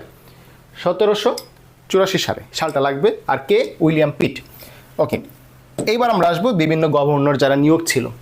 উপমহাদেশে প্রথম রাজস্ব বোর্ড স্থাপন করেন হেস্টিংস। তাহলে হেস্টিংস রাজস্ব বোর্ড, ঠিক আছে? রাজস্ব বোর্ড কি? যে বিভিন্ন ধরনের ভ্যাট ট্যাক্স আমরা বর্তমানে যেগুলো চিনি, ওই সময় রাজস্বর যেগুলো নিত। এই যে হেস্টিংসকে হটায়া দেওয়া হয়, হটায়া মানে কি? সরাই দেওয়া হয়। হেস্টিংসকে হটায়া দেওয়া হয় মানে পার্লামেন্টে অভিশংসনের মুখোমুখি করা হয়, ইমপিচমেন্ট, অভিশংসন মানে জবাবদিহিতার মুখোমুখি করা হয়, তাকে হচ্ছে এখান থেকে বাদ দিয়ে দেওয়া হয় দুর্নীতির অভিযোগে, ঠিক আছে? দুর্নীতির অভিযোগে হেস্টিংসকে হটায় দেওয়া হয়, হতে হটায় দেওয়া হয়। উনি প্রথম কি করেন? রাজস্ব বোর্ড স্থাপন করেন। কর্নওয়ালিস বানানটা কি সি দিয়া হবে না? কর্নওয়ালিস, সিতে কর্নওয়ালিস, সিতে সিভিল, সিতে কর্নওয়ালিস, সিতে হচ্ছে সিভিল, সবাই খেয়াল করি, সিতে কর্নওয়ালিস, সিতে হচ্ছে সিভিল, সিতে কর্নওয়ালিস, সিতে হচ্ছে সিভিল। ওকে, তাহলে কর্নওয়ালিস কি করেন? সিভিল সার্ভিস চালু করেন। কর্নওয়ালিস কি করেন? সরকারি কর্মচারীদের জন্য সিভিল সার্ভিস চালু করেন। এবার আসি আমরা লর্ড ওয়ালেসলি। এই ওয়ালেসলি নিয়ে একটু পড়া আছে, একটু ভালো মতো খেয়াল করি সবাই। উনি অধীনতামূলক মিত্রতা নীতির প্রয়োগ করে। অধীনতামূলক মানে তুমি আমার অধীনে থাকবা, আমার অধীনে কাজ করবা, তুমি অমুক জায়গায় রাজা হও, আমার কোনো সমস্যা নেই, তুমি আমার অধীনে কাজ করবা এবং তোমার সাথে আমার মিত্রতা থাকবে। তুমি আমার অধীনে যদি কাজ না করো, তোমাকে আমরা হামলা করব। এই হচ্ছে অধীনতামূলক মিত্রতা নীতি। এবং এর ফলে যত জায়গা ছিল সব জায়গার রাজাদের স্বাধীনতা উনি হরণ করেন। এই সময় মহীশূর নামক যে জায়গা, মহীশূর হচ্ছে কর্ণাটকের একটা জায়গা, ইন্ডিয়ার কর্ণাটকের একটা জায়গা, এর শাসনকর্তা ছিলেন টিপু সুলতান। টিপু সুলতান ওনার অধীনে যাবে না, উনি স্বাধীন থাকতে চায়, উনি ওনার অধীনে যাবে না। যার কারণে কোম্পানি কি করছে? টিপু সুলতানের সাথে কয়েক দফা যুদ্ধে জড়াইছে এবং এক সময় এই টিপু সুলতানের পতন হয়। এই যেই যুদ্ধের মাধ্যমে টিপু সুলতানের পতন হয়েছিল, ওই যুদ্ধে নেতৃত্ব দেন এই লর্ড ওয়ালেসলির ভ্রাতা, ঠিক আছে, আর্থার ওয়ালেসলি। তো আর্থার না কে জানা লাগবে না, ওয়ালেসলি নামটা জানলেই হবে। তাহলে এখান থেকে কি পড়া? ওয়ালেসলি অধীনতামূলক মিত্রতা নীতি দিছিল, আমার আন্ডারে কাজ করো, তোমার সাথে আমার বন্ধুত্ব থাকবে, আমার আন্ডারে কাজ করবে না, তোমার সাথে আমার বন্ধুত্ব শেষ, তোমাকে যুদ্ধ করা হবে। এই হচ্ছে কথা। তো ওই সময় সবাই মেনে নিয়েছিল। জাস্ট এই যে মহীশূরের মহীশূর মানে হচ্ছে কর্ণাটকের একটা জায়গা, ওই সময় শাসনকর্তা ছিলেন টিপু সুলতান, উনি মানে নাই, যার কারণে ওনার সাথে যুদ্ধ হয়েছে ওয়ালেসলি, পরে ওনার পতন হয়েছে। এই হচ্ছে পড়া। এবার আমরা প্রশ্ন সলভিংয়ে যাই, খেয়াল করি। During British colonial rule, what was the region that comprises modern day Bangladesh known as? মানে ওই সময় বাংলাদেশ কী হিসেবে পরিচিত ছিল? বেঙ্গল প্রেসিডেন্সি। বেঙ্গল প্রেসিডেন্সি, ঠিক আছে, বেঙ্গল প্রেসিডেন্সি। এই যে একদম শুরুতে আমরা হেডলাইন দেখছিলাম না, প্রেসিডেন্সি বাংলা, ওকে, মানে বাংলার যে অঞ্চলটা। ওকে, এবার আসি আমরা পরবর্তী প্রশ্নে। ব্রিটিশ পার্লামেন্টে ভারত শাসন আইন পাশ হয় কবে? 1784 ভারত শাসন আইন বলছি একটু আগে। এবং ওই সময় রাজস্ব বোর্ড স্থাপন করেন কে? রাজস্ব বোর্ড একদম প্রথম যাকে হটায় দেওয়া হয়েছিল, হেস্টিংস, দুর্নীতির অভিযোগে। দেখো দুর্নীতি কারা করবে? যারা টাকা পয়সার সাথে রিলেটেড। রাজস্ব মানেই কি? প্রচুর টাকা, জনগণের টাকা সে মেরে খাইছে, এই জন্য তাকে কি হটায় দেওয়া হয়েছে। Okay, who among the following was impeached in the British parliament? Impeached মানে কি? অভিশংসন করা হয়েছিল দুর্নীতির অভিযোগে, হটায় দেওয়া হয়েছিল মানে কি? হেস্টিংস। পারবো ইনশাল্লাহ, পারবো, ইজি। হু ইন্ট্রোডিউসড সিভিল সার্ভিস? সিতে সিভিল, সিতে কর্নওয়ালিস, সিতে সিভিল, সিতে কর্নওয়ালিস। ওকে, অধীনতামূলক মিত্রতা নীতি কে বলছিল? ওয়ালেসলি। টিপু সুলতানের রাজ্যের নাম ছিল মহীশূর, কর্ণাটকের একটা রাজ্য। ভারতের কোন রাজ্য অতীতে মহীশূর নামে পরিচিত ছিল? কর্ণাটক। মহীশূরের টিপু সুলতান সর্বশেষ কোন ইংরেজ সেনাপতির সঙ্গে যুদ্ধ করেন? ওয়ালেসলি। ইজি। এই পর্যন্ত ক্লিয়ার কিনা সব একটু জানি? ওয়ালেসলি পর্যন্ত ক্লিয়ার কিনা? হেস্টিংস, কর্নওয়ালিস এবং ওয়ালেসলি এই পর্যন্ত ক্লিয়ার কিনা সবাই একটু কমেন্ট করি। যারা যারা ক্লাসে আছি এ পর্যন্ত সব ক্লিয়ার হয়েছে কিনা? আমরা পরবর্তী থেকে শুরু করব। আমাদের পরবর্তীতে ভারতের যে গভর্নর জেনারেল আছে, গভর্নর জেনারেলগুলো পড়াশোনা আমরা শুরু করব। সবাই একটু জানাই এই পর্যন্ত ক্লিয়ার কিনা? ক্লিয়ার এই পর্যন্ত?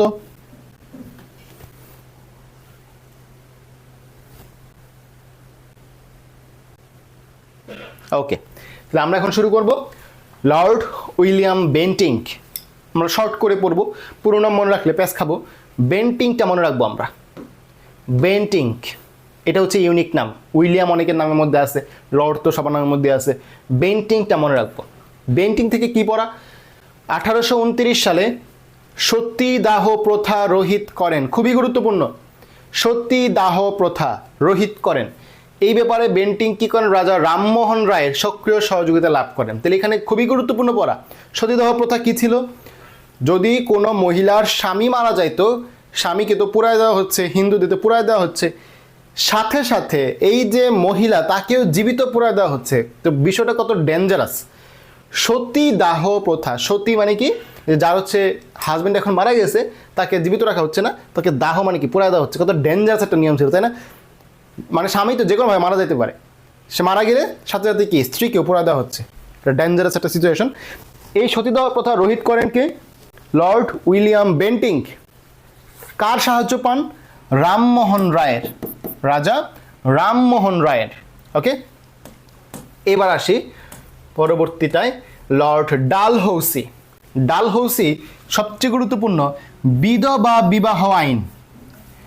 বিধবা বিবাহ আইন, ওই যে বিধবা মানে কি, যার স্বামী মারা গেছে এখন সে বিধবা, তো তার বিবাহ দেওয়ার জন্য আইন করেন লর্ড ডালহৌসি 1856 সালে। এই জায়গায় সাহায্য করেন ঈশ্বরচন্দ্র বিদ্যাসাগর। যারা ঈশ্বরচন্দ্র বিদ্যাসাগর আর রাজা রামমোহন রায়ের মধ্যে প্যাঁচ খাওয়া যাবে, তাদের জন্য টেকনিক হচ্ছে বিতে বিদ্যাসাগর, বিতে বিধবা, বিতে বিবাহ। কি বললাম কথাটা? বিতে বিদ্যাসাগর, বিতে বিধবা, বিতে বিবাহ। তাহলে বিধবা বিবাহে সাহায্য করছে বিদ্যাসাগর, তাহলে সতীদাহ প্রথা রথে সাহায্য করছে কে? রহিত করতে সাহায্য করছে কে? রামমোহন রায়। যদি এটা বিদ্যাসাগর হয়, ওটা তো রামমোহন রায় হবেই। অনেকে এটা ভুল করে, তাই টেকনিক দিয়ে দিলাম। ডালহৌসি, ডালহৌসি কি করছে? সত্য বিলোপ নীতি প্রয়োগ করছে। সত্য বিলোপ নীতি, ওকে, এটা একটু আমরা জেনে রাখলাম, লেস ইম্পর্টেন্ট। গুরুত্বপূর্ণ হচ্ছে এইটা যে টেলিগ্রাফ লাইন স্থাপন করেন কে? ডালহৌসি কি করছে? টেলিগ্রাফ, এই যে ডাল টেলি, ডাল টেলি, এভাবে মিলায় মিলায় পড়তে হবে, তাহলে আর ভুল হবে না। ডালহৌসি, ডাল টেলি, মিলায় মিলায় পড়তে হবে, আবারও বলতেছি, ওকে। ডালের সাথে রেল, ডাল রেল, এই যে ল ল ল সব মিলাইতে হবে। আমি কথাটা বুঝতে পারছি কিনা, যারা বুঝি নাই খেয়াল করি। ডালের মধ্যে ল, রেলের মধ্যে ল, টেলির মধ্যেও কি ল। আমি কথাটা বুঝতে পারছি? ডালের মধ্যে ল, রেলের মধ্যেও ল, টেলির মধ্যেও ল, সব ল একসাথে।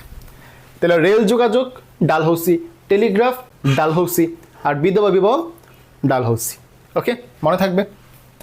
এবার আমরা প্রশ্ন সলভিংয়ে যাই। ব্রিটিশ ভারতের প্রথম গভর্নর জেনারেল কে ছিলেন? উইলিয়াম বেন্টিং, একদম প্রথম নাম যেটা, প্রথম গভর্নর জেনারেল। সতীদাহ প্রথা কত সালে রহিত হয়? সতীদাহ প্রথা রামমোহন রায়ের সাহায্যে, উইলিয়াম বেন্টিংয়ের ফলে 1829 মাত্রই দেখলাম। সতীদাহ প্রথা রহিতকরণ আইন পাশ করেন কে? বেন্টিং, ঠিক আছে, বেন্টিং।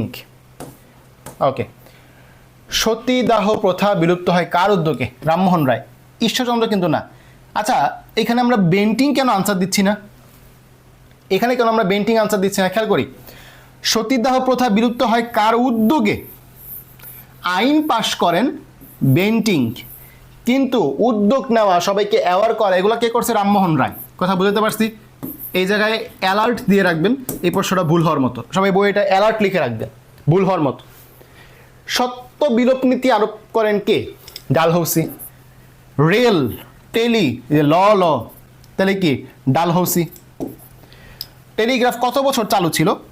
এটা একটু হচ্ছে আমাদের মানে কি বলে অ্যানালিটিক্যাল কোয়েশ্চেন। 2013 সালের মধ্যে, 13 সালে যেহেতু মোবাইল ফোন চলে আসছে, ইমেল চলে আসছে, তখন টেলিগ্রাফ আর চলে নেই। তো 162 বছরে পুরাতন টেলিগ্রাফ সিস্টেমটা অফ করে দেওয়া হয়। এটা মুখস্থ রাখতে হবে। কত সালে উপমহাদেশে রেলগাড়ি চালু হয়? Dalhousie rail, Dalhousie rail 1853। একটু মুখস্থ রাখতে হবে কষ্ট করে, 3-4টা সাল লাগবে এখানে শুধু। হিন্দু বিবাহ আইন, হিন্দু বিবাহ আইন তারিখ তেমন গুরুত্বপূর্ণ না, সালটা মনে রাখলে হবে 1856, সালটা মনে রাখলে হবে 1856। হিন্দু বিবাহর বিয়ে নিচের কোন আইন দ্বারা হয়? 1856, যেটা 1856 কোন আইন? Hindu widows remarriage act. Hindu widows মানে কি? বিধবার, রিম্যারেজ মানে কি? বিবাহ। ওকে, বিধবা বিবাহ আইন প্রচলন কার অবদান ছিল? বিতে বিধবা, বিতে বিবাহ, আর হচ্ছে কি? বিতে বিদ্যাসাগর। বিতে বিধবা, বিতে বিবাহ, বিতে হচ্ছে বিদ্যাসাগর। মনে থাকবে সবার? সবার মনে থাকবে ইনশাআল্লাহ? ওকে, তাহলে আমরা হচ্ছে নেক্সট প্রশ্নে যাচ্ছি। ভারতের গভর্নর জেনারেল ও ভাইসরয়ের শাসন, ঠিক আছে? মনে আছে আমরা 1784 সালে একটা ভারত শাসন আইন পাইছিলাম প্রথম, মানে 1757 পরে 30 বছরের মধ্যে একটা ভারত শাসন আইন পাস হয়েছিল। তো এখন আমরা ওইটার কাছাকাছি কিছু পড়া দেখব। খেয়াল করি, সিপাহী বিদ্রোহ হয়েছিল 1757 সালে। আমরা বিদ্রোহগুলো একসাথে পড়বো, তো এই জন্য ওই কাহিনীটা এখানে আনি নেই বইয়ে। 1757 বা সিপাহী বিদ্রোহ ঘটনাটা একটু পরে আছে, এটা আমরা পড়ব। 1857 সালে। ওকে, তো 1857 সালে বিদ্রোহের পর 1858 সালে ইংরেজরা নড়েচড়ে বসলো। তারা ব্রিটিশ পার্লামেন্টে নতুন করে একটা ভারত শাসন আইন পাশ করলো। 2রা আগস্টে নতুন করে একটা ভারত শাসন আইন পাশ করলো। তো যদি প্রশ্ন আসে 2টা অপশন একসাথে থাকবে না, টেনশনে কিছু নেই। ওকে, সরকার ভারতের শাসনভার এইবার দিয়ে দিল ইংল্যান্ডের রানীর উপর। খেয়াল করি সবাই একটু খেয়াল করি, ইংল্যান্ডের রানীর উপর চলে গেল ভারত শাসনের যে দায়িত্ব। তাইলে এইবার আমরা একটু খেয়াল করি, এতদিন ভারত শাসন করছে কে? Company, British East India Company. 1757 থেকে 1858 পর্যন্ত শাসন করছে কে? British East India Company. এইবার নতুন করে যে ভারত শাসন আইন পাশ করছে, এখানে ক্ষমতা কার হাতে চলে গেল? ইংল্যান্ডের রানী ভিক্টোরিয়ার হাতে। তাহলে আমরা বলতে পারি না যে কোম্পানি শাসনের অবসান ঘটলো? কোম্পানি শাসনের অবসান ঘটলো, এই জিনিসটাকে আমরা বলতেছি। এর ফলে ভারতে ইস্ট ইন্ডিয়া কোম্পানির শাসন 1757 থেকে 1858, রেঞ্জটা লাগবে, বুঝতেছি তো আমরা নাকি, অবসান ঘটে। এবং এই সময় ভারতে রাজপ্রতিনিধি হিসেবে গভর্নর জেনারেলকে বড় লাট উপাধি দেওয়া হয়। মানে এইবার থেকে যারা ভারতে শাসন করবে বা এখানে নিয়োগ থাকবে, রানী নিজে তো আর আসবে না, এখানে একজনকে নিয়োগ দিবে, তার নাম হবে বড়লাট বা ভাইসরয়। বড়লাট বা ভাইসরয়। প্রথম ভাইসরয় ছিল ক্যানিং। ক হচ্ছে প্রথম অক্ষর, তাই না? ব্যঞ্জন বর্ণের মধ্যে কি ক হচ্ছে প্রথম অক্ষর, তাহলে ক হচ্ছে প্রথম ভাইসরয়। কতে হচ্ছে ক্যানিং, কতে হচ্ছে ক্যাশ। কতে হচ্ছে ক্যানিং, কতে হচ্ছে ক্যাশ। ক্যাশ মানে কি? কাগজে মুদ্রা চালু করেন ক্যানিং। তারপরে কি? পুলিশ আইন হচ্ছে উনি প্রণয়ন করেন। ক্যানিং পুলিশ আইন চালু করেন, পুলিশ আইন চালু করেন, ঠিক আছে, 1861। আমাদের বর্তমানে যে পুলিশদের যা কিছু চলতেছে, বর্তমানে পুলিশদের ক্ষেত্রে যা যা নিয়ম আইন, তা কিন্তু এই 1861 সালের আইন দিয়েই চলতেছে। 1861 সালে ক্যানিং যে আইনটা দিয়েছিল, ওইটাই এখনো চলতেছে। তাহলে আমাদের বর্তমান যে পুলিশের আইন, এটা যদি বলে কত সালে আসে, আনসার হচ্ছে 1861 সালে। কতে ক্যানিং, কতে ক্যাশ। কতে ক্যানিং, কতে ক্যাশ। তাহলে প্রথম ক্যাশ চালু করেন কে? মানে কাগজের মুদ্রা চালু করেন কে উপমহাদেশে? আনসার হচ্ছে ক্যানিং। পারবো। ভারতবর্ষে প্রথম আদমশুমারি হয় লর্ড মেয়র সময়ে 1872। আমার প্রশ্ন, বাংলাদেশের প্রথম আদমশুমারি হয় কবে? আমার প্রশ্ন, বাংলাদেশের প্রথম আদমশুমারি হয় কবে? দেখি কে কে আনসার দিতে পারে। লর্ড মেয়র সময়ে উপমহাদেশে প্রথম 1872 সালে আদমশুমারি হয়। আমার প্রশ্ন, বাংলাদেশে প্রথম আদমশুমারি হয় কত সালে? ওকে, না পারলে আমি আনসার দিব, সবাই কমেন্ট করেন, আমি একটু পর আনসার দিব। লর্ড লিটন। লিটন কি করে? অস্ত্র আইন, আর্মস অ্যাক্ট, ঠিক আছে। অস্ত্র আইন মানে কি? Arms act.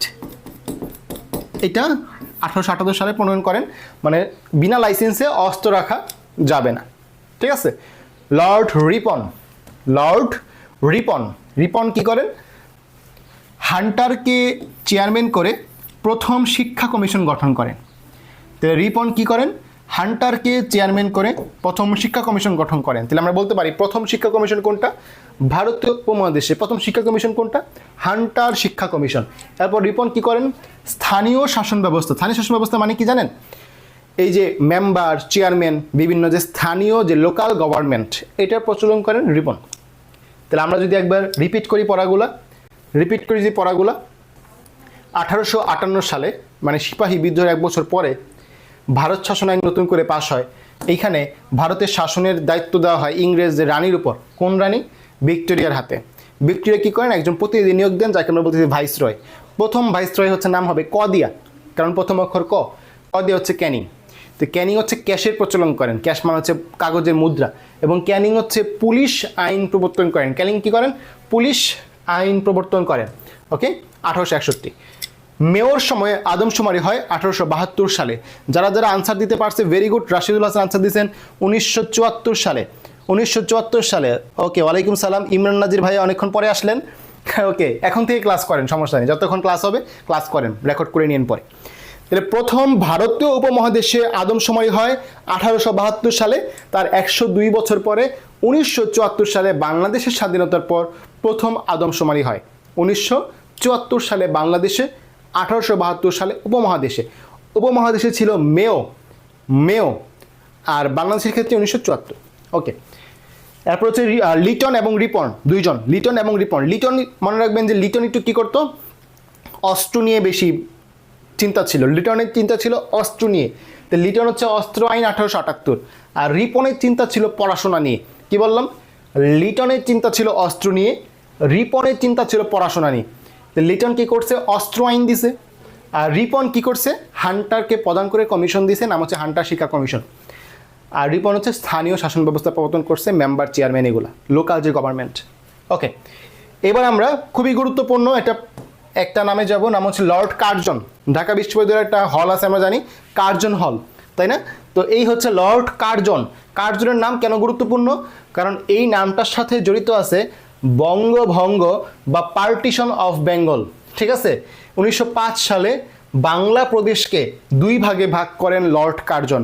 বাংলা প্রদেশকে দুই ভাগে ভাগ করেন লর্ড কার্জন। এই ঘটনাকে আমরা বঙ্গভঙ্গ বা পার্টিশন অফ বেঙ্গল নামে চিনি। এর ফলে বাংলা, বিহার ও উড়িষ্যা নিয়ে যে বাংলা প্রদেশটা ছিল, এটা ভাগ করে পূর্ববঙ্গ ও আসাম নামে নতুন আরেকটা প্রদেশ তৈরি হয়। ঠিক আছে, তাহলে কি বললাম কথাটা, বাংলা, বিহার ও উড়িষ্যা নামে যেই প্রদেশটা ছিল, এটা ছিল ভারতের সবচেয়ে বড় প্রদেশ। এটাকে ভাগ করে পূর্ববঙ্গ ও আসাম নামে নতুন করে কি হয়, নতুন করে প্রদেশ তৈরি হয়। এখানে আমাদের ঢাকা, রাজশাহী, চট্টগ্রাম ছিল আমাদের হচ্ছে কি বাংলাদেশের ঢাকা, চট্টগ্রাম এবং রাজশাহী ছিল, এবং আসাম নিয়ে গঠিত হয়েছিল পূর্ববঙ্গ এবং আসাম। বুঝতে পারছি বিষয়টা? এবং আমাদের রাজধানী ছিল ঢাকা, এটা তো আমরা জানি। তো এইখান থেকে একটা প্রশ্ন কিন্তু চলে আসে, এই যে 1905 সালে রাজধানী হয়েছিল ঢাকা, তো ঢাকা মোট কয়বার রাজধানী হয়? আপনারা জানেন ঢাকা মোট কয়বার রাজধানী হয়? আমি একটা করে লিখতে থাকি। সর্বপ্রথম 1610 সালে ঢাকা বাংলার রাজধানী হয়। বাংলা তখন, ঢাকা রাজধানী ছিল তখন জাহাঙ্গীরনগর। এরপর 1905 সালে বঙ্গভঙ্গের সময়, 1905 সালে বঙ্গভঙ্গের সময় বাংলার রাজধানী হয়। এরপর আমরা জানি 1947 সালে বাংলা কি রাজধানী হয়।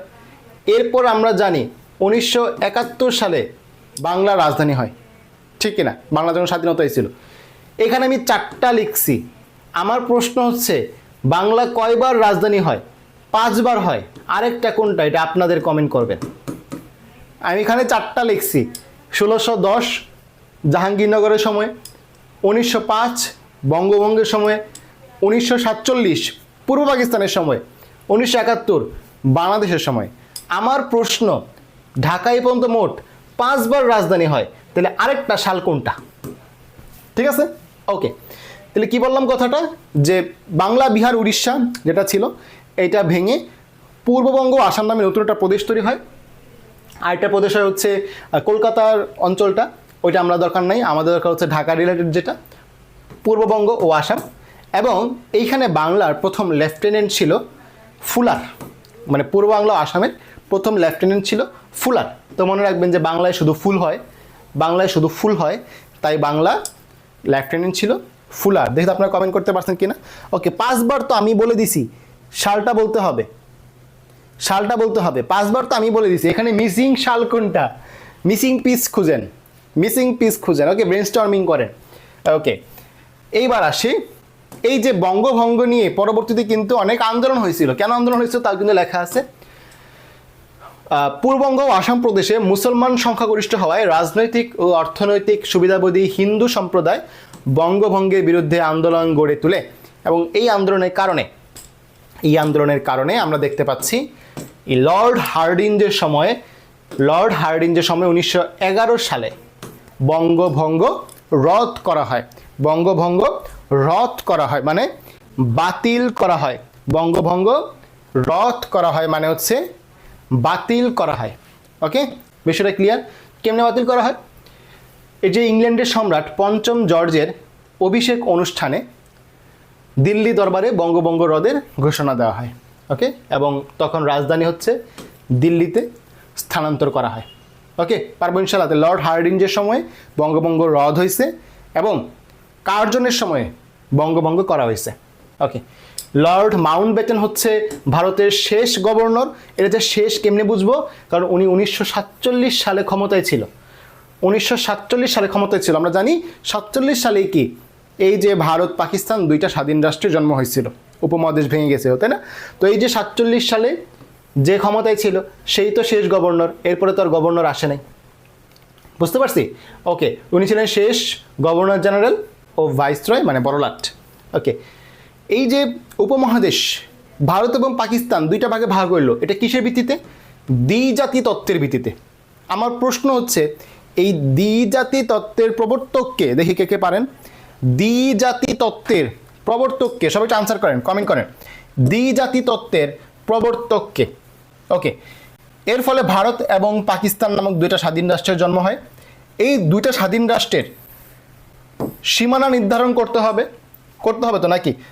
এই সীমানা নির্ধারণ করার জন্য দায়িত্ব দেওয়া হয় স্যার রেডক্লিফকে। রেডক্লিফ কি করেন? এই যে ভারতীয়র জন্য এই যে এই সীমানা নির্ধারণ করেন এবং পাকিস্তানের জন্য এতটুকু এবং এতটুকু, এই আকামটা করে দিয়ে গেছে। কেন আকাম বলতেছি? দেখেন, এইটা আর এইটা বলে সেম দেশ, এটা কোনো কথা হইল? এই দেশের সাথে এই দেশের কোনো কানেকশন আছে? দেখেন, মাঝখানে পুরাটা হচ্ছে ইন্ডিয়া, মাঝখানে পুরোটা হচ্ছে ইন্ডিয়া।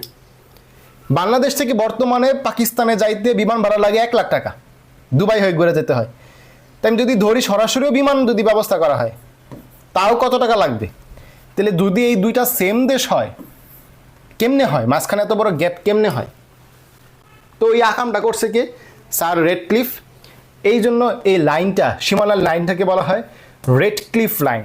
ওকে, তাহলে সীমানা নির্ধারণকারী যে কমিশন, এটার প্রধান ছিলেন হচ্ছে রেডক্লিফ। ওকে, রেডক্লিফ, এবং এটাকে বলা হয় রেডক্লিফ রোয়েদাদ বা রেডক্লিফ সীমানা। তখন ব্রিটেনের প্রধানমন্ত্রী ছিল ক্লিমেন্ট এটলি। যখন এই ভারত পাকিস্তান তৈরি হয়, মানে উপমহাদেশ বিভাজন হয়, ইংল্যান্ডের প্রধানমন্ত্রী ছিল এটলি। ঠিক আছে, এটলি। এই হচ্ছে কথা। ওকে, আর কোনো? ওকে, সবাই আনসার করেন। আমি একটা প্রশ্ন করছিলাম, হ্যাঁ, দ্বিজাতি তত্ত্বের প্রবর্তককে, দ্বিজাতি তত্ত্বের প্রবর্তককে? আনসার হচ্ছে মোহাম্মদ আলী জিন্না। ওকে, দ্বিজাতি তত্ত্বের প্রবর্তককে? আনসার হচ্ছে মোহাম্মদ আলী জিন্না। ঠিক আছে, ওকে, ভেরি গুড, ভেরি গুড। আরেকটা প্রশ্ন করছিলাম মিসিং পিস খুঁজে বের করার জন্য, আপনারা মানে পারেন নাই, চেষ্টা করেন। ওকে, এটাই পর্যন্তই। আমরা এখন প্রশ্ন সলভিংয়ে চলে যাব। ভারত শাসন আইন পাশ হয় 1858 সালের 2রা আগস্ট। 1858 সালের 2রা আগস্ট। দেখেন এখানে কিন্তু 1784 অপশনে থাকবে না, ঠিক আছে? ওই 1858 যেটা সিপাহী বিদ্রোহের 1 বছর পরে ঘটনায় আসবে। গভর্নর জেনারেল পদ থেকে ভাইসরয় বা রাজপ্রতিনিধি করা হয় কবে? রাজপ্রতিনিধি মানে কি? যে ইংল্যান্ডের রানীর প্রতিনিধি, বড়লাট। 1858 সালে। ভারতবর্ষের প্রথম ভাইসরয়কে ক দেওয়া হবে নাম, ক দেওয়া হবে, ক দেওয়া হচ্ছে ক্যানিং, ক দেওয়া হচ্ছে ক্যানিং। ইস্ট ইন্ডিয়া কোম্পানির শাসনকাল ছিল 1757 থেকে 1858। তো 57 দিচ্ছে যেহেতু সমস্যা নেই, 57 58 যে কোনো একটা থাকবে। ভারতীয় উপমহাদেশে ইস্ট ইন্ডিয়া কোম্পানির শাসনের অবসান হয় কোন সালে? 1858। সিপাহী বিদ্রোহ 1 বছর পরে। ভারতের শাসনভার ইংল্যান্ডের রানী ও পার্লামেন্টের হাতে অর্পিত হয় 1858। সব সেম প্রশ্ন, সব সেম প্রশ্ন। লর্ড ক্যানিং ভারত উপমহাদেশে প্রথম কোন ব্যবস্থা চালু করেন? ক্যানিং দিয়ে হচ্ছে ক্যাশ, ক্যানিং দিয়ে হচ্ছে ক্যাশ। ক্যানিং কি? পুলিশ ব্যবস্থা। বাংলাদেশের পুলিশ আইন কত সালে? 1861। উপমহাদেশের প্রথম কাগজের মুদ্রা, ক্যানিং হচ্ছে ক্যাশ, ক্যানিং হচ্ছে ক্যাশ মানে কাগজের মুদ্রা। উপমহাদেশের প্রথম কাগজের মুদ্রা চালু করা হয় 1861। পুলিশ আইন যেটা, পুলিশ আইনের সময়টাই। ভারতবর্ষের প্রথম আদমশুমারি হয় 1872 লর্ড মেয়র সময়ে, লর্ড মেয়র সময়ে। আর বাংলাদেশে 1974। লিটন, লিটন ছিল অস্ত্র রিলেটেড, তাই না? আর্মস অ্যাক্ট মানে অস্ত্র আইন 1878। বাংলায় স্থানীয় শাসন রিপন, লর্ড রিপন ছিল শিক্ষা বিষয়ক, তাহলে কি শিক্ষা কমিশনের নাম ছিল হান্টার কমিশন, হান্টার কমিশন। ভারতীয় উপমহাদেশের প্রথম শিক্ষা কমিশনের নাম কি? Hunter commission. তাহলে বিষয়টা ক্লিয়ার। রিপন ছিল পড়াশোনা রিলেটেড আর লিটন ছিল আর্মস রিলেটেড, অস্ত্র রিলেটেড, ঠিক আছে? ওকে। 1905 সালে কোন ঘটনার সাথে জড়িত? বঙ্গভঙ্গ। বঙ্গভঙ্গ কী ধরনের সংস্কার ছিল? প্রশাসনিক সংস্কার ছিল, দুইটা ভাগে ভাগ করা হয়েছিল সঠিকভাবে কি শাসন করার জন্য। বঙ্গভঙ্গ আইন পাশ করা হয় 1905 সালে। কত সালে বঙ্গভঙ্গ হয়? 1905 সালে। ওকে, দ্বিতীয়বার বাংলা দ্বিখণ্ডিত হয়েছে কত সালে? দ্বিতীয়বার বাংলা দ্বিখণ্ডিত মানে কি? প্রথমবার 1905 সালে, দ্বিতীয়বার হচ্ছে 1947 সালে পূর্ব পাকিস্তান করা হয়েছিল। বঙ্গভঙ্গের ফলে কোন নতুন প্রদেশ সৃষ্টি হয়েছিল? পূর্ববঙ্গ ও আসাম। 1905 সালে ঢাকা যে নতুন প্রদেশটির রাজধানী হয়েছিল সে প্রদেশটির নাম কি ছিল? পূর্ববঙ্গ ও আসাম। বঙ্গভঙ্গের ফলে যে নতুন প্রদেশটা তৈরি হয় তার নাম ছিল পূর্ববঙ্গ ও আসাম। বঙ্গভঙ্গের কালে ভারতের ভাইসরয় কে ছিল? কার্জন হল আছে ঢাকা বিশ্ববিদ্যালয়ে। পূর্ববঙ্গ ও আসাম প্রদেশ গঠনকালে ব্রিটিশ ভারতের গভর্নর জেনারেল ও ভাইসরয় কে ছিলেন? কার্জন। বাংলা বিভাগের ফলে প্রতিষ্ঠিত নতুন প্রদেশের রাজধানী হয় ঢাকা।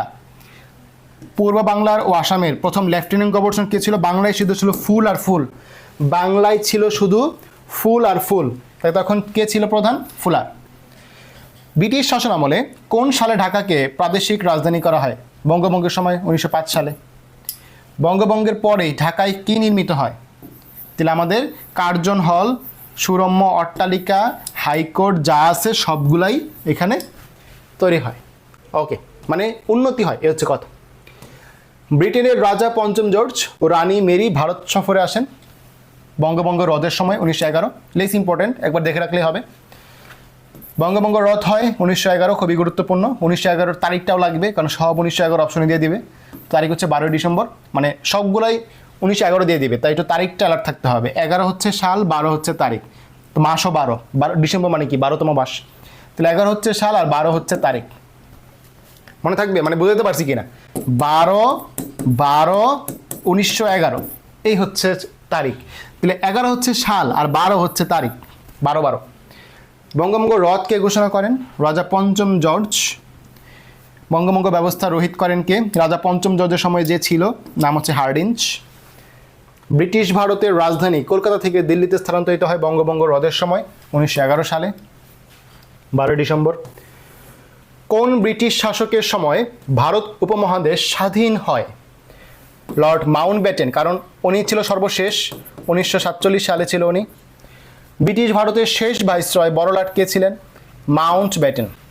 ভারত বিভক্তির সময় ইংল্যান্ডের প্রধানমন্ত্রী কে ছিলেন? অ্যাট লাস্ট, ঠিক আছে?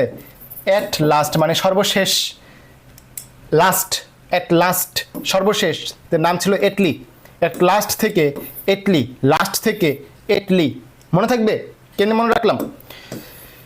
দেশ বিভাগে কেন হয়েছিল? দেশ বিভাগ হয়েছিল দ্বিজাতি তত্ত্বের কারণে, মোহাম্মদ আলী জিন্নাহ দিয়েছিল। 1948 সালের সীমানা কমিশন কোন নামে পরিচিত? Radcliffe commission. 1948 সালে উপমহাদেশ বিভক্তির সময় ভারত ও পাকিস্তানের মধ্যে নিরূপিত সীমাকে কী বলে? Radcliffe line. র্যাডক্লিফ নামটা মনে রাখলেই হবে। 47 সালে গঠিত বেঙ্গল বাউন্ডারি কমিশনের চেয়ারম্যান ছিলেন, র্যাডক্লিফের নাম মনে রাখলেই হবে। র্যাডক্লিফ রোয়েদাত কি? এটা একটা সীমানা নির্ধারক রিপোর্ট। ভারতে ব্রিটিশ শাসনের অবসান হয় 47 সালে, প্রায় 190 বছরের ছিল। British rule the subcontinent for about মানে কি? প্রায় 200, মোট হিসাব করলে একজ্যাক্ট 190 বছর। এই হচ্ছে আমাদের আজকে ব্রিটিশ শাসনামলের পড়া। আমরা এরপরের পড়াশোনা শুরু করব ব্রিটিশ বিরোধী আন্দোলন থেকে। আমাদের আজকের পড়া ছিল ব্রিটিশ বিরোধী আন্দোলনের আগ পর্যন্ত। আমরা আরেকটা ক্লাস নিব এখানে, যেখান থেকে আমরা ব্রিটিশ বিরোধী আন্দোলন যে পড়াটুকু আছে এটুকু শেষ করব, এবং এখান থেকে আমরা পাকিস্তান শাসনামলের ঠিক আগ পর্যন্ত পড়ব। ওকে, তো আজকের ক্লাস কেমন লাগছিল সবাই একটু কমেন্ট করে দেবেন। 1 ঘন্টা একটা ক্লাস ছিল, 1 ঘন্টা একটা ক্লাস ছিল। আমি চেষ্টা করছি একদম শুরু থেকে যেই ভাইসরয়গুলো ছিল, গভর্নরগুলো ছিল, তাদের নামগুলোর সাথে রিলেট করে পড়াগুলো ক্লিয়ার করে দেওয়ার জন্য। এবং আপনারা কীভাবে পড়বেন আমি একটু আপনাদের শিখাই দিই, পড়াটা কীভাবে পড়বেন। মনে করেন বই নিয়ে বসছেন, প্রথমবার পড়তেছেন, প্রথমবার পড়ার সময় যেহেতু আমি ক্লাস করাই দিছি তাই বেসিকও সমস্যা হবে না। দাগানো লাইনগুলো একবার রিডিং পড়বেন। দাগানো লাইন রিডিং দেওয়ার সময় কোনো লাইন বুঝতে সমস্যা হইলে মেন্টর গ্রুপে জিজ্ঞেস করবেন বা আমাদের ডিসকাশন গ্রুপে জিজ্ঞেস করবেন। ওকে, এই দাগানো লাইন রিডিং পড়ার পরে আপনি তো কোয়েশ্চেনগুলো একবার সলভ করবেন। এখানে দিয়ে কোয়েশ্চেনগুলো সলভ করবেন। ধরেন কোয়েশ্চেন সলভ করার সময় ভারতবর্ষে প্রথম ভাইসরয় নিযুক্ত হয়েছিলেন কে? এই প্রশ্নটা আপনার কাছে মনে হইল কনফিউজিং, মানে আপনি একটু পেঁচায় যাচ্ছেন, সুন্দর করে এখানে একটা গুল দিবেন, গুল দিয়ে এখানে একটা সি লিখবেন। সি মানে কনফিউশন, সি মানে কনফিউশন। এরকম একটা অধ্যায়ে আপনার 20 থেকে 25টা প্রশ্ন বের হবে, যেগুলো আপনার এক দেখায় প্যাচ লাগা যায় অপশনের মধ্যে, প্যাচ লাগা যায়। ওইগুলো আপনি সি দিয়ে রাখবেন, রিভিশন টাইমে এই প্রশ্নগুলো কাজে আসবে। 1 নাম্বার ট্রিক। 2 নাম্বার ট্রিক, আপনি তো এক্সাম দিবেন, আমাদের যদি কোর্সে থাকেন, আমাদের কোর্সে আনলিমিটেড এক্সাম দিবেন ওয়েবসাইটে, আমাদের কোর্সে না থাকলে অন্য কোথাও তো এক্সাম দিবেন। এক্সামের সময় মনে করেন আপনি এই প্রশ্নটা ভুল করছেন, মনে করেন আপনি 2 নাম্বার প্রশ্নটা ভুল করছেন, আপনি এটা মনে করেন 1935 দাগাইছেন সাপোজ, তা আপনি এইটা গোল দিবেন, গোল দিয়ে ভি লিখবেন, ভি মানে হচ্ছে ভুল করছি, বি মানে হচ্ছে ভুল করছি, আর সি মানে হচ্ছে কনফিউশন। আপনি চাইলে আপনার লোগো চেঞ্জ করতে পারেন, এটা হচ্ছে আমার জন্য, আমি এটা ইউজ করি, আমি এটা স্টুডেন্টদের ইউজ করতে বলি। তা আপনি যদি চান যে আমি ডাব্লিউ দিব, ডাব্লিউ মানে হচ্ছে রং, কোনো সমস্যা নেই, আপনার ইচ্ছা। ওকে, মনে করেন আপনি আরও প্রশ্ন ভুল করছেন, এখান থেকে পুলিশ প্রণয়ন আইন এটা ভুল করছেন, ভি দিবেন, মানে ভুল করছি। মনে করেন 10 নম্বর ভুল করছেন, ভি দিবেন। এতে কি হবে, আপনি যখন আরেকবার পড়তে আসবেন, আপনার চোখের সামনে আপনার আমলনামা রেডি, আপনি কোন প্রশ্নগুলো পেঁচায় যান, কোন প্রশ্ন এর আগে ভুল করছেন আপনি এখন দেখে ফেলবেন। 5 মিনিট সময় নিয়ে সবগুলো ভুল যদি রিভিশন দিয়ে ফেলেন, এই প্রশ্ন ইনশাল্লাহ ক্ষুধার জগতে আর আপনার ভুল হবে না। কিন্তু আপনি যে এভাবে গুছায় প্রিপারেশন না নেন, উল্টাপাল্টা, আপনার যখন আপনার একদিন মন চাচ্ছে আপনি ডাইজেস্ট পড়তেছেন, আপনার একদিন মন চাইছে আপনি জুবাইরজিকে পড়তেছেন, একদিন মন চাইছে আপনি MP3 পড়তেছেন, একদিন মন চাইছে আপনি বেসিক বি পড়তেছেন, একদিন মন চাইছে আপনি রেটিনা ডাইজেস্ট পড়তেছেন। আপনার কোনো বইয়ের ঠিক নাই, একদিন অমুক ভাইয়ের শীট পড়তেছেন, আরেকদিন তমুক ভাইয়ের শীট পড়তেছেন, না কোনো গোছানো প্রিপারেশন আছে, না কোনো দাগানো বই আছে, না কোনো হচ্ছে কি এই যেরকম মার্ক করা প্রশ্ন আছে। তো আপনি পরীক্ষার আগে কী পড়বেন? একটা টপিক যদি এই ভাইয়ের শীট পড়েন, আরেকটা টপিক যদি ওই ভাইয়ের শীট পড়েন, একটা টপিক যদি এই PDF পড়েন, আরেকটা টপিক যদি ওই PDF পড়েন, পরীক্ষার আগে আপনি রিভিশন দেবেন কেমনে? বুঝছেন? বইটার এমনি গুছাইতে হবে। যেই প্রশ্ন কনফিউশন, মনে করেন এই প্রশ্নে কনফিউশন, সি থাকবে, যেই প্রশ্ন ভুল হবে এটার মধ্যে বি থাকবে। পরীক্ষায় রিভিশন দেওয়ার আগে সবার আগে এই প্রশ্নগুলো দেখবেন, তাহলে আপনার আর প্রশ্ন ভুল হবে না। এই হচ্ছে প্রশ্ন সলভিংয়ের ব্যাপারটা বললাম। বই পড়ার সময় রিডিং তো দিছেন, রিডিং দিয়ে তো এক্সাম দিছেন, যখন রিভিশন দিবেন জাস্ট মূল পয়েন্টগুলো পড়বেন। মাউন্টব্যাটেন, শেষ গভর্নর, দ্বিজাতি তত্ত্বের ভিত্তিতে বিভক্ত হয়, সীমানার নাম ছিল রেডক্লিফ, শেষ, মাউন্টব্যাটেনে পড়া শেষ। আবার আসেন, হার্ডিঞ্জ, বঙ্গভঙ্গ রদ 1911, পঞ্চম জর্জের সময় রাজধানী দিল্লিতে স্থানান্তর। দেখেন তো সব প্রশ্ন কভার হয়েছে কিনা? কভার হয়েছে। এবার আসেন কার্জন 1905 সালে পার্টিশন অফ বেঙ্গল, মানে কি বঙ্গভঙ্গ, ঠিক আছে? বঙ্গভঙ্গের ফলে নতুন তৈরি হয়েছে পূর্ববঙ্গ ও আসাম, প্রথম লেফটেন্যান্ট ছিল ফুলার, শেষ, প্রশ্ন শেষ। এখান থেকে সব প্রশ্ন কভার। এবার আসেন রিভিশনে আসেন, রিপন স্থানীয় শাসন, হান্টারকে চেয়ারম্যান করে শিক্ষা কমিশন, লিটন অস্ত্র আইন, মেও আদমশুমারি। দেখেন রিভিশন হচ্ছে কিনা, পুরা লাইন না পড়ে রিভিশন হচ্ছে কিনা। ক্যানিং প্রথম ভাইসরয়, পুলিশ আইন 1861, কাগজের মুদ্রা। রিভিশন হচ্ছে? যদি হয়, এই হচ্ছে পড়ার সঠিক উপায়। যদি এরকম ভালোভাবে সবগুলো টপিক শেষ করতে চান, আমাদের সাথে থাকতে চান, তো কোর্সে যুক্ত হয়ে যান। 800 টাকা একদম পুরো কানায় অর্থিত হবে। যারা ইংলিশ কোর্সে আছে 550 টাকায়, মানে অলরেডি মনে হয় উসুল হয়ে আরও পার হয়ে গেছে, তো আরও উসুল হবে ইনশাল্লাহ, ঠিক আছে? ওয়েবসাইট সাপোর্ট আছে, আনলিমিটেড এক্সাম আছে, এবার যা কিছু লাগে আপনার জন্য সব কিছু আছে। আমরা কষ্ট করতেছি, আপনি কষ্ট করলে ইনশাল্লাহ সফলতা পাবেন। আপনার জন্য দোয়া, আমার জন্য দোয়া করবেন। পরবর্তী ক্লাসে দেখা হবে ইনশাল্লাহ। আসসালামু আলাইকুম।